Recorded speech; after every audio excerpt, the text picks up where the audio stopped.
Bonsoir. Bonsoir. Et donc, comme vous le savez déjà, je suis Mohamed Amin. Je suis un étudiant ici, âgé de 16 ans. Et ça fait 2 années que je suis venu ici avec ma mère, qui avait des problèmes avec son ex-mari, qui l'a maltraité.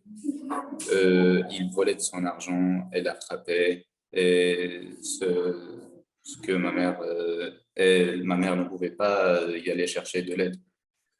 Ses voisins ne voulaient pas l'aider vu que mon père était policier au grade et sa famille ne pouvait pas l'aider vu que il ne supporte pas l'idée, ou bien il n'aime pas l'idée d'avoir une fille divorcée.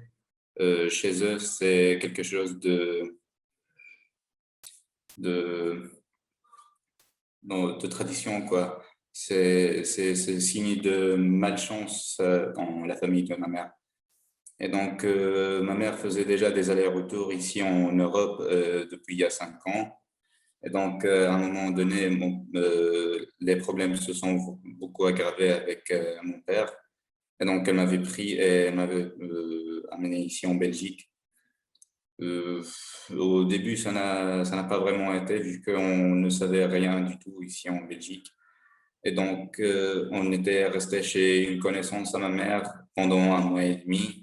euh, cette connaissance avait commencé à aussi de profiter de ma mère, vu qu'ils avaient remarqué que ma mère ne comprenait pas beaucoup de choses ici en Belgique.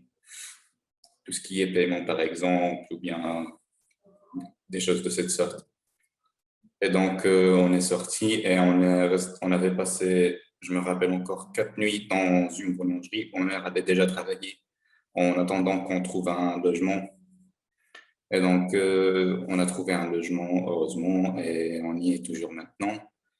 Mais les conditions dont ma mère y travaillait n'étaient pas supportables. Et donc, on avait à un moment donné décidé de faire une demande d'article 9 bis, comme Tarek avait dit. Mais le problème, c'est qu'on avait raconté notre histoire au, à l'avocat, mais on l'avait même donné des preuves, on l'avait traduit les papiers nécessaires, mais quand on y va au service des étrangers pour voir la réponse, on trouve que c'était refusé. Donc, quand on voit la réponse, on voit qu'il avait juste mis qu'on est venu ici avec une visa tourisme, qu'on parle français, qu'on a un logement à nous, mais il n'avait rien mis de ce que je viens de dire. On part chez lui pour voir ce qu'il a fait et surtout pourquoi il avait fait.